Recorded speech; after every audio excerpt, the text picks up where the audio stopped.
But let me just say that the district did not come to my rescue. I had to figure it out on my own. All right, so this again should be a review. Get me some of these books.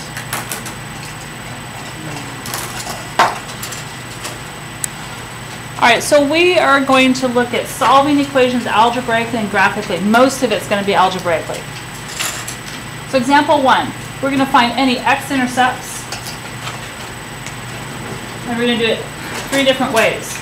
So exactly where it crosses the x-axis. So if I give you a graph, can't you just see on the graph right there where it crosses? What ordered pair is that? 2, 0 is correct. Remember, x-intercepts, the other variable y is going to equal 0.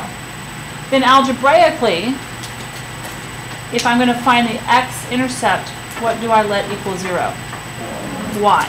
So put on your notes, let y equal 0. And so we're going to substitute in 3x plus 2 times 0 equals 6. Doesn't the 2 times 0 go away? Because it's 0, right? So I end up with 3x equals 6, and what does x equal? 2. But what is the ordered pair? Same thing as this, right? So, gee, this must be the graph of this, probably, I'm guessing. Now, if you're going to do it on your calculator, let me grab my calculator.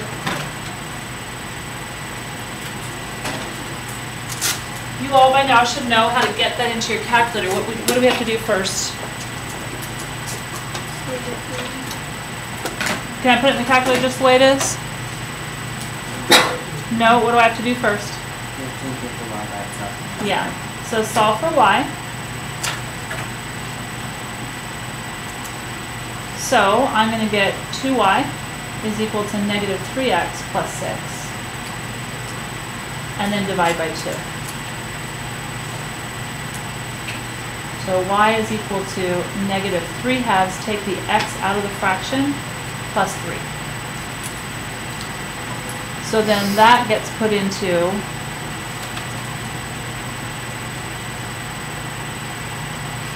y equals. So that's what I'm going to do. Make sure that there's nothing in there, so I'm going to clear that out. And I've got, and if I were you, I would put the negative 3 halves in parentheses. Negative 3 divided by 2 in parentheses, x, and then plus 3.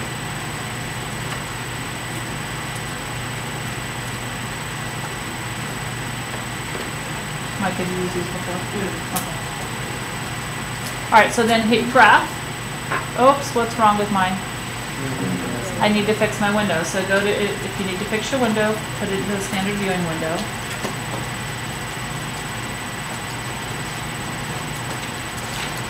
So it does look like the graph on the left, but calculator-wise, how are we going to find that x-intercept? Where do I go? I could go into the table, but the problem is in the table I'm letting y equals 0, and that's hard to do in the table. So what else did I hear? Trace and calc. I could do trace and calc, but that's an estimate sometimes. What's in the calc menu I could use? Zeros. Remember, zeros are the x-intercept, so if I go to second trace to get to the calc menu, I'm going to choose 0. So number 2. And it asks left bound. So it is, this is what I'm looking for, so that is to the left of my 0, so I'm going to hit enter. And it asks for right bound, so I need to move it with my cursor so it's below the x-axis. And so hit yes, and then guess, yes. What do I want to make sure it says? 0 for y, yeah. And so I do get, indeed, 2, 0. So all 3 methods agree. Question? Does it matter how far you go away from? On your left and right? Yeah. It doesn't matter, but the calculator likes it as close as possible, but not too close. So I don't try to go really far away. I don't try to go super close either, because I don't want to confuse the calculator. Okay, so if you did go far away, you could possibly get like 2.5. Yeah, sometimes it goes a little goofy, Okay. and then you have to redo it. All right, so then we're going to go to example number 2, and this one is with your calculator also. It says solve the equation by calculator. Well, is there an equation here? No. Really what this meant to have is equals y. So how am I going to solve this by my calculator? It's a quadratic. What do I do? What do I do first? Can I use it as is? Yes. So where does it go? Into the y equals. So put into y equals.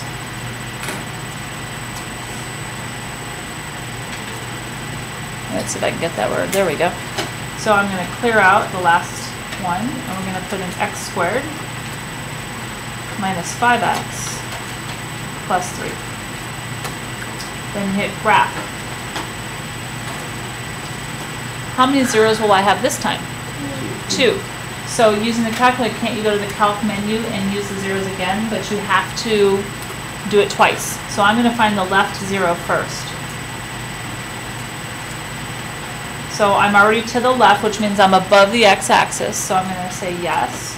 And then I'm going to put my cursor below the x-axis and say yes and hit guess. My y is 0 and it's not a happy number. How many places should I round to? Yeah, 100. Because my 100th is a 9 and there's a 7 next to her, what does this round up to? 70, so 0.70. So I get 0.70, comma, 0. That's 1 0. And then do your other one. So this time I want to make sure I'm below the x-axis for my right 0, and then above the x-axis, and hit guess. Wait, to go above that left is below? For this one, my left bound is below, so it reverses. My left bound is below, my right bound is above. And then this is what you should have. What does that round to? Yeah, 4.30, comma 0. And then your notes, you might want to put here that you used the calc menu and you used 0.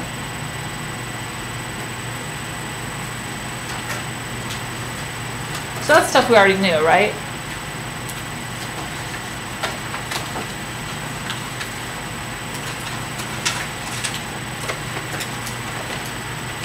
All right, can I flip? All right, points of intersection. This will be the last problem that we're going to use our calculator on.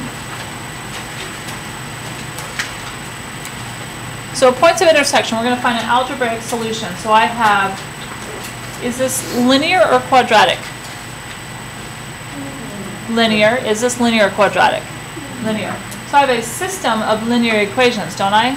How do you solve a system algebraically? Elimination or substitution. I love elimination.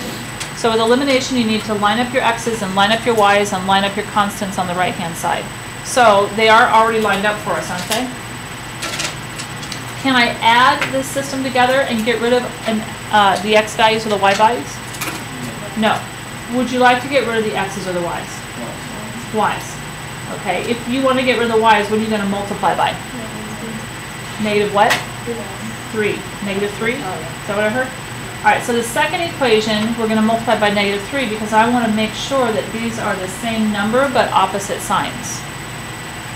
If you got rid of the x's, what would you multiply the top equation by? Negative 2. So either one is acceptable. But you guys chose this, so we're going to do that. I suggest you rewrite the whole system instead of trying to scratch work into that system. So you get negative 12x plus 3y is equal to negative 18. Don't forget to multiply all the way through. Then what's 2 and negative 12?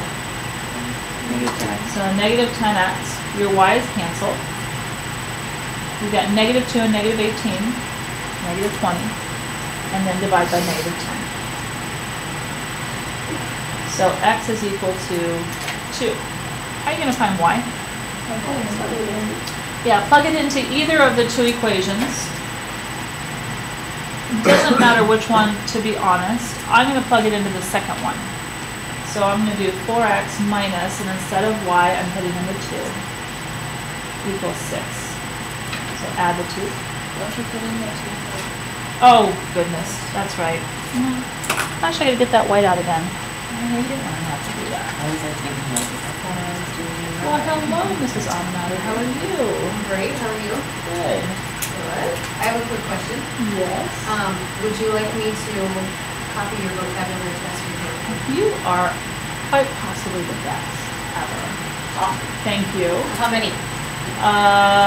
85. Okay. Isn't that sad? Yep.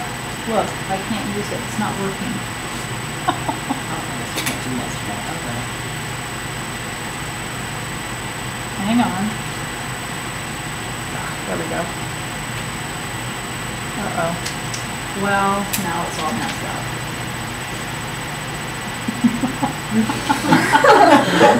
Okay, this is what happens when somebody doesn't know how to correct something. Keepers, now it's all messed up. Okay, let's see if that works at all. Seriously? Okay, I'm scribbling. That didn't work. Alright, so this is y, and I'm subbing in for x. But that was just amusement in itself.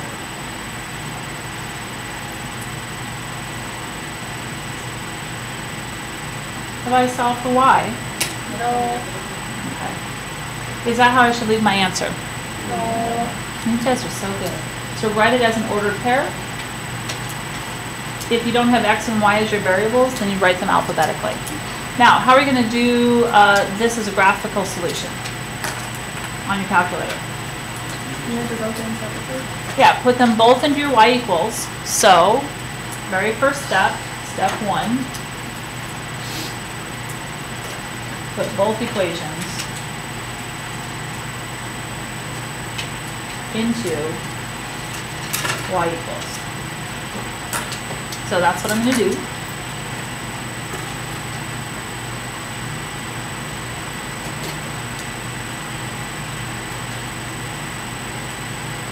Alright, so I've got x plus 2. And then x squared. So that's what, oh wow, that's not showing up. How about that? So that's what I've got in my y equals. When you hit graph, there's the line, there's the parabola. How many solutions should we have? 2. This is a solution right here, and that's a solution right there. How do you do that on your calculator? What menu is it under? Which one? The calc menu. So you're going to go to calc menu. And then what under the calc menu? Intersect. So we have to do it twice, just like we did with the zeros before. So you're going to choose intersect.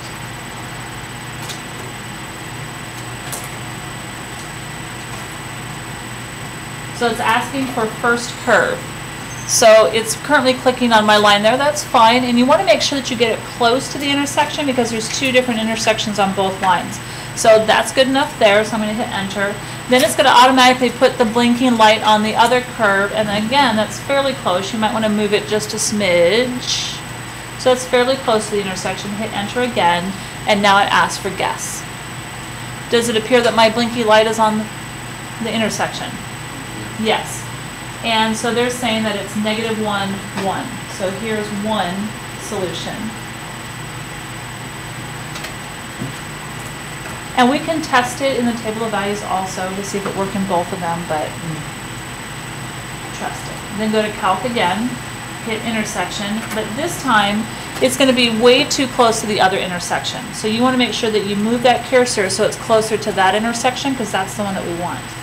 So I'm going to move up the straight line until I get somewhat close to it, hit enter. It's going to automatically put it on the curve, and I'm going to again move it just a little bit closer. It probably won't matter, but I'll move it anyway. Hit enter again, and then it wants you to guess, so hit enter. it appears to be where the intersection is, and I have a nice happy ordered pair of 4, 6.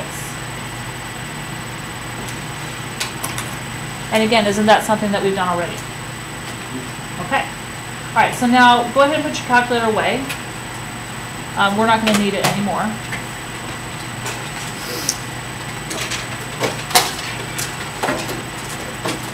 And so let's solve equations using algebra. Yes.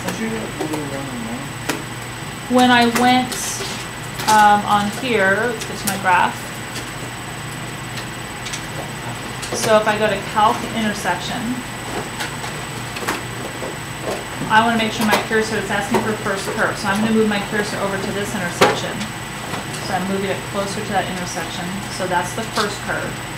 And then when you hit enter, it says second curve.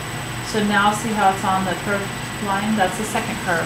I want to make sure it's a little closer to the intersection, so I moved it a little bit. Hit enter again, and now it wants to guess. So now I hit enter, and there's my negative 1, 1. Oh, I just wanted to do it once. Yeah, you gotta do it twice. You have to tell it which lines it has to calculate, Okay. and that's what it's asking.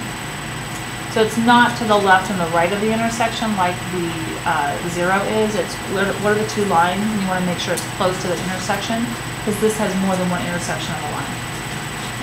Okay? Okay, so let's look at example 4. Factoring. Please factor that. We've done this already, right? Use whatever factoring method you prefer. I'm going to use my method over here.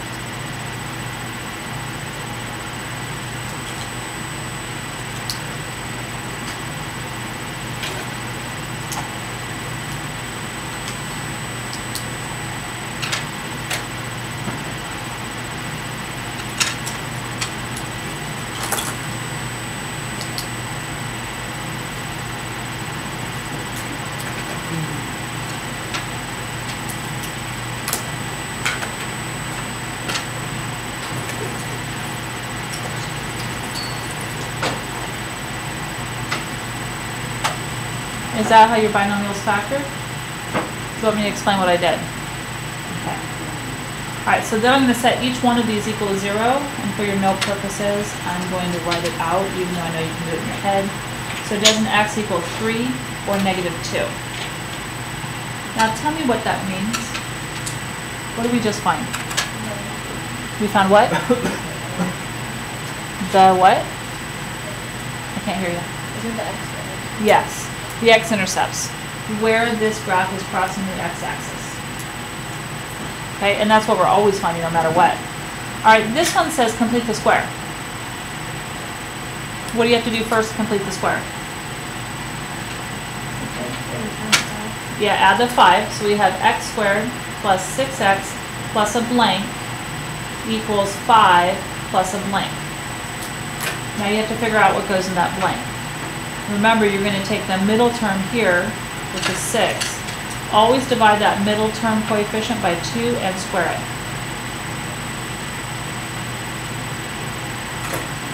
So I get 9. So I'm going to add a 9 to both blanks.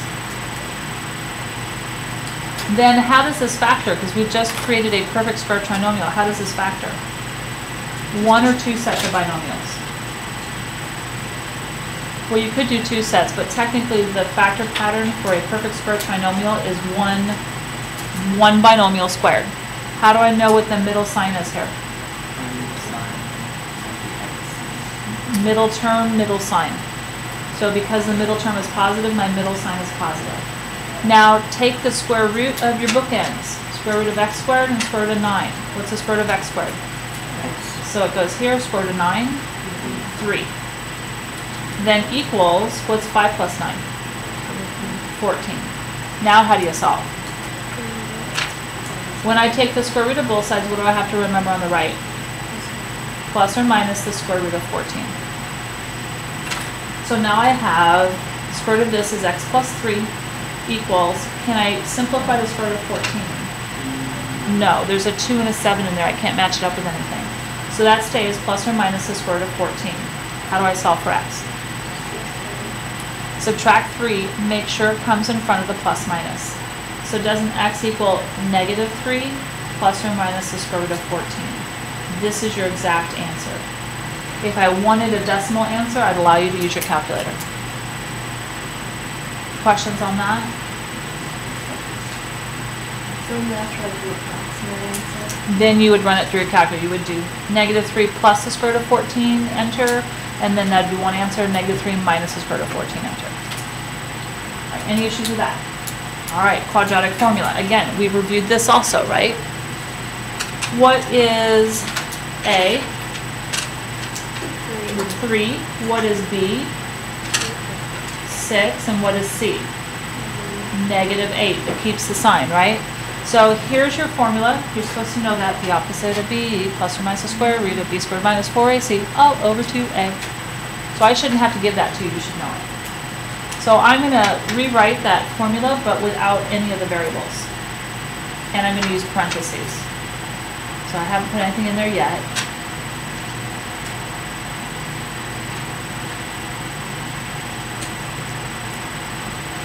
So now I'm going to replace all the variables with their proper values. So B is 6, and it goes in 2 different places. A is 3, and it also goes in 2 different places. And then C is your -8. So the opposite of 6 is -6, plus or minus. 6 squared is 36. When you multiply your 4AC, count your negatives. How many negatives do I have here? 2. So this is a positive. Now don't worry about the signs. Just multiply 4 times 3 times 8. What do you get? 96. All over 6. So I have equals -6 plus or minus what's 36 and 96? 132. All over 6. Now, we need to prime factor 132. What goes into 132? Let's pick a bigger number than 2. 4? 12? 12 goes in there. How many times? 11. Do you see that 1 and 2 add to give you 3? That's why 11 goes in there. So 12 times 11. So 11's prime. 12 breaks down into 3 and 4. Oops, yeah, 3 and 4. And then 2 and 2. So what's the only thing I can pair up? The 2 2's. Yeah. So then I've got -6 plus or minus. I'm going to pull 1, 2 out in front, because there's my pair. 1, 2 out in front. And then multiply the 3 and the 11 that's left over. So I've got 33 under the radical, all over 6. Now you're not done. You have to look at your Superman triangle of numbers. All 3 of those numbers, even if that number's a 1 there, thank you so much. Yep. All 3 of those numbers have to be divisible by the same number. What are they all divisible by? Goes in there once, -3 times, and 3 times. So your final answer is x equals -3 plus or minus the square root of 33, all divided by 3. Why is it that 3 does not divide into 33? Yeah, this is in jail, this is outside of jail. We do not associate with people in jail. Unless they're your parents. Just funny. That wouldn't be so funny if your parents really were. Don't you divide the -3 and 3? Say that again. Don't you divide the -3 and Okay, so the question is, can I divide these two? Don't forget, you listen carefully, because you've got a triangle, Superman triangle of numbers. There's really a 1 there. So you have to assume that there's a 1 there. You have to look at all 3 numbers, the -3, the 1, and the 3. And since the 1 is not divisible by 3, we cannot cancel those 2. But it's a common thing that y'all want to do. So make sure that you're looking at the triangle Superman of numbers. Okay? All right, so then look at back.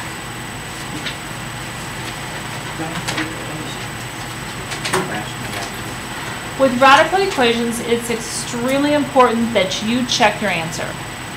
Anytime you have absolute value or square roots, don't skip checking your answer, because you can come up with an answer, but it might not work out. So how do we solve this? What do we do to both sides? Yep. What if this were a cube root? Then you cube both sides. So we're going to square this and square this. We're left with 2x plus 7 equals 4. And now solve.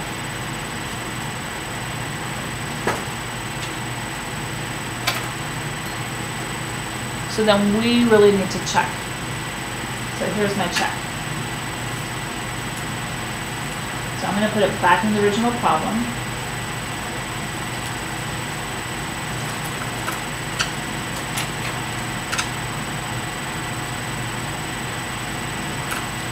So when I check that, don't the 2's cancel? What's negative 3 plus 7? 4.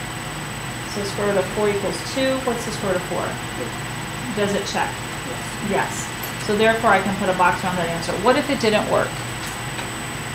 Because here's how it wouldn't work. What if the answer or the original problem had said negative 2 out in front? You still would have gotten the same exact answer. You still would have. And then when you checked it though, the square root of 4 would be 2. Does 2 equal negative 2? No. So you would have thrown that out and said, what's the solution? No solution. And by the way, when you start out with a square root equaling a number, a negative number, it's not going to work anyway. So you could stop right there and say a square root can't equal a negative number, so no solution. Totally fine with that. All right, this one's a little bit more difficult. What does this fractional exponent mean? There's two things that are happening here. What's one thing? What's the 2 mean? Remember? The 2 means that the x plus 1 is being squared. The 3 in the denominator means we're taking the cube root of it. Not the square root, but the cube root.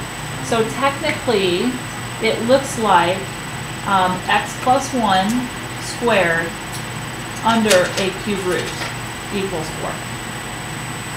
That's technically what that fraction looks like. The numerator of the fraction is what the base is being raised to as an exponent. The denominator is the root that we're taking. So now if we look at it this way, what should I do first to solve? Cube both sides. So that means the cube root goes away and I'm left with x plus 1 squared equals, what's 4 cubed? 64. Now how do I solve? Take the square root of both sides. When I take the square root, what do I have to be careful of? Plus or minus. So the square root of that is x plus 1 equals plus or minus 8. So then x is equal to negative 1 plus or minus 8.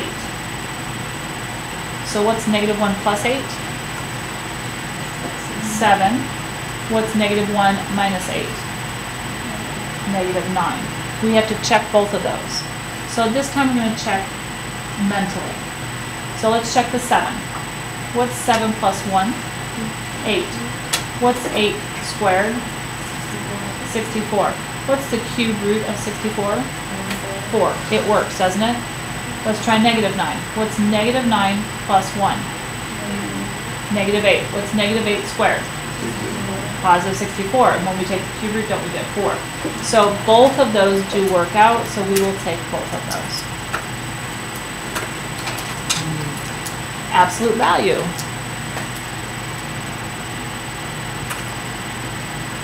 You have to write 2 different statements to solve an absolute value problem.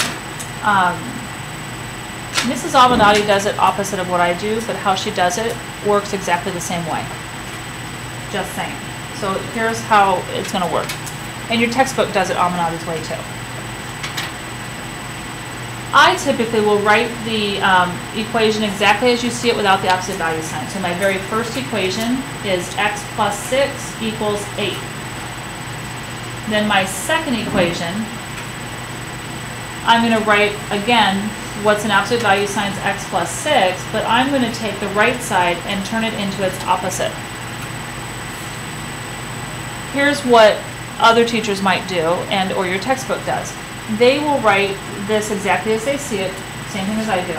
But for the second equation, they're going to make the left side negative. So they're going to put a negative 1 and then parentheses around the x plus 6. The 8 will remain positive. So they'll distribute a negative 1 into there. It's the same thing. You're going to get the same answer. It doesn't matter whether you turn the left side negative and keep the right side its same sign. or if you turn the right side negative and keep the left its same sign. You only do it to one side. You choose. I'm used to doing it this way, so I'm going to do it that way. Then solve each equation individually. So this I get x equals 2, and this one I get x equals negative 14. You have to check it. If I put 2 in here, what's 2 plus 6? What's the absolute value of 8? 8. So that works. Put a box around it. If I put negative 14 in here, what's negative 14 plus 6? Negative 8. What's the absolute value of negative 8? 8. So they both work. So we can keep them both. Last one, fractions. Do we like fractions? No. So let's get rid of them. No, you can't turn this into decimals. It's got variables in there, and plus we don't like to work with decimals either. So is the denominator here x fully factored? Yes. Is x minus 2 fully factored? Yes. What is the least common denominator of those two fractions? You want to have, if this is a factor and that's a factor because it's fully factored, you want to have one of each factor, actually the most of one of each factor. Since there's only one of each, I have to have an x and I have to have an x minus 2. This one has the most x's, so only one x goes in there. This one has the most x minus 2's, so only one x minus 2 goes in there. If this had been x minus 2 squared, we'd have to have an x minus 2 squared here. So whichever factor any one of the two has the most of, that's what goes in your LCD. The purpose of that is we have to multiply every single term, all three of them, not just the fractions, by the LCD. So I'm going to multiply this one by x times x minus 2 over 1. Then I'm going to multiply this one by x times x minus 2 over 1, and this one times x minus 2. I'm not putting that one over 1 because there's not a denominator. What's the purpose? Won't my x here cancel? Didn't my denominator go away? So now I'm left with a 2 times the x minus 2, I'll deal with that in a minute, equals, and here this whole x minus 2 cancels with that x minus 2.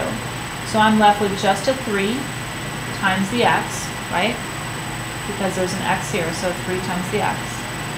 And then minus, what's a negative 1 times x? So it's negative x times the x minus 2. Nothing canceled there. So now go ahead and use your algebra. You have no more fractions. It'll be a piece of cake. Distribute away, collect like terms. So I'm going to distribute.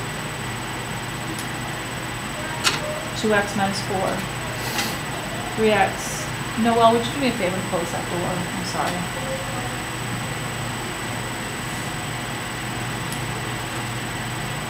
Thank you very much. So then we have negative x times x is negative x squared, and then positive 2x. We have an x squared in here, and it's not going to go away. If I were you, I would make sure that I move my x squared to the left side. Why? I want it to be positive. So that is one thing. I'm going to move everything to the left side. So I'm going to add an x squared, add an x squared, and then I have a 3x and a 2x, so I'm going to subtract 5x.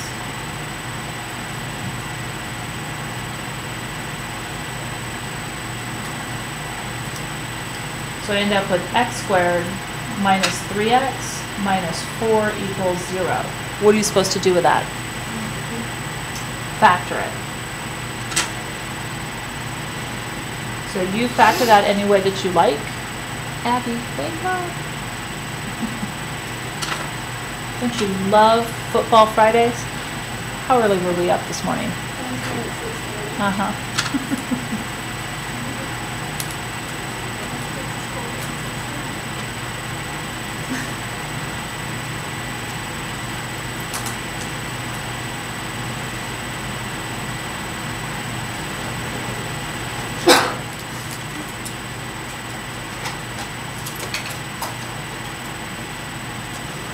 So you should have come up with factors of positive 1 and negative 4.